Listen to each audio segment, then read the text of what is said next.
Excuse me. Yeah. Anybody see this? Yeah. Anybody see this right here? Oh, right man. here, America's game. Jerry Rice. Y'all see this? The NFL at one. See how I caught that? Yeah, I like I'm gonna that. catch it right- No, you I wanna never, hurt my- you I never wanna want to catch rotate it on your right. body. Hey, Stephen, you get never tips want to from catch me. the ball. You got to use your hands. That's Got it.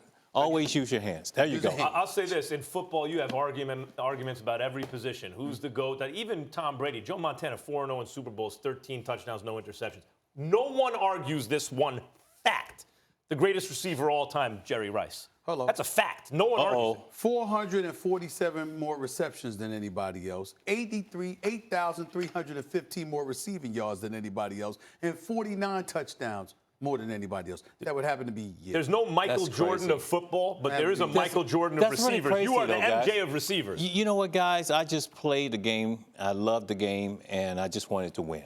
That was it. And I had great teammates to help me really break all those records. And you know, football is not an individual sport or anything like that. It's all about teamwork. But we're in a passing era now, and they, Oh, my they God. still can't beat your records. And we're in a passing era now. Oh, I would love to be in this era right now. Oh, Go yeah. ahead. More focused than everybody. I really want to ask you about your Niners, but I'll Yeah. table that for a moment because we're going to talk about the Browns here. And I need to look at this man. So you pegged this Browns team as Super Bowl contenders, that they were going to win the division. I didn't think they'd win the Super Bowl, but yeah, I thought they'd win a Contenders, playoff meaning game. you thought Yep. they'd get there, maybe. Get there and win a playoff game. Yeah, you were.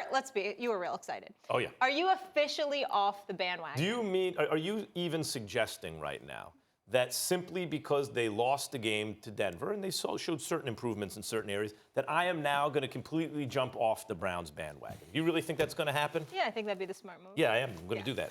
I'm done. Yeah. Done with them. Yeah. They're terrible. Browns. Yeah. The Browns stink. It was a nice storyline. I mean, it was. Listen, and I hate to say I'm going to leave it for Stephen A, but I'm lying. I'm not even going to leave it for him. But you could take it where you want, Stephen A. Stephen A's question was, and it's a legit question, the head coach. Just because he had success as an offensive coordinator, a head coach has an executive capacity that you need to have some chops. You know, you need. Listen, we just saw the Ravens. You know what? John Harbaugh, no matter what kind of talent he has on that team, the Ravens, the Steelers, right? They always compete. Mike Tomlin, Harbaugh, forget about Belichick, he's in a class by himself. The great coaches' teams always compete. This team has not competed this year, and that's a problem with the head coach. So I am off the bandwagon. Well, it's nice for you to finally join the crowd. I mean, we really, really appreciate you. You're a bit late to the party. As a matter of fact, it's over before you arrived. But nevertheless, welcome. Here's the reality of the situation. Here's the reality of the situation. The Cleveland Browns, we've been talking about the wrong people. We've been talking about Odell Beckham Jr. We've been talking about Baker Mayfield. We've even been talking about Freddie Kitchens. And obviously, you have to talk about him. But the person to really, really hold accountable for all of this is Mr. John Dorsey. You are the man. You're the general manager. You are the guy that had a running backs coach / offensive coordinator that you decided to elevate to the head coaching position, all because of this man's relationship with the quarterback, who was a rookie quarterback. Who gives a damn what Baker Mayfield wants as a rookie? You haven't done anything yet. I'm talking about last year. I'm not even bringing into account this year. I'm saying regardless of what you saw from him last year, you're a rookie. You just came into the league. And essentially the general manager allowed the rookie quarterback, his first-year quarterback, to make an executive decision by electing him to be. You got rid of Hugh Jackson. Nobody can argue with that based on the record. But then Greg Williams was doing a damn good job as the overseer and the head coach, who is widely respected as a defensive mind in this game, and obviously has been attached to the NFL for years.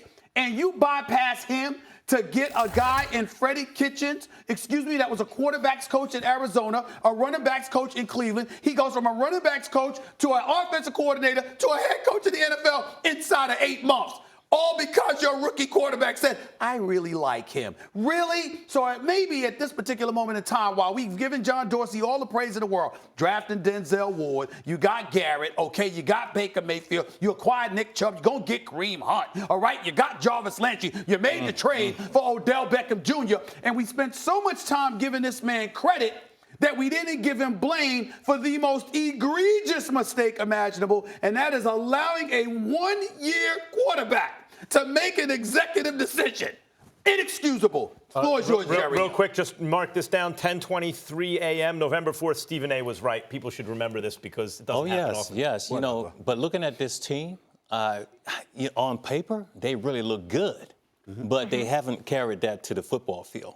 That's the thing about the Cleveland Browns right now. And also, right towards the end of that game, and to have Odell Beckham on that outside, one-on-one. One-on-one. One-on-one, and you don't throw that ball up to him. Wasn't even called for. That blew me away completely. Targeted 4 times in the red zone all year long. This is Odell Beckham Jr. Y'all gonna talk to me about Odell Beckham Jr.? Odell Beckham Jr. is not the problem. Do you think it's on Odell, or do you think it's on the team and the play calling? You know, I think it's on Odell and also Baker Mayfield. They need to be on the same page. You know, the second you see one-on-one coverage out there, if I was on the team and Montana was behind center, the second he saw one-on-one, he was going to give me the opportunity to make a play. So what is it? Okay, let's take Odell. When I look at Odell, you know, you look at receivers who've come along. One day could he challenge Jerry Rice as the GOAT, right? So in terms of talent, Randy Moss, Calvin Johnson. To me, Odell is the next one where you look at just the talent and you go, oh, my God. He's done great in the NFL so far, but it hasn't translated to Jerry Rice level. Not that that's something maybe that anyone can attain.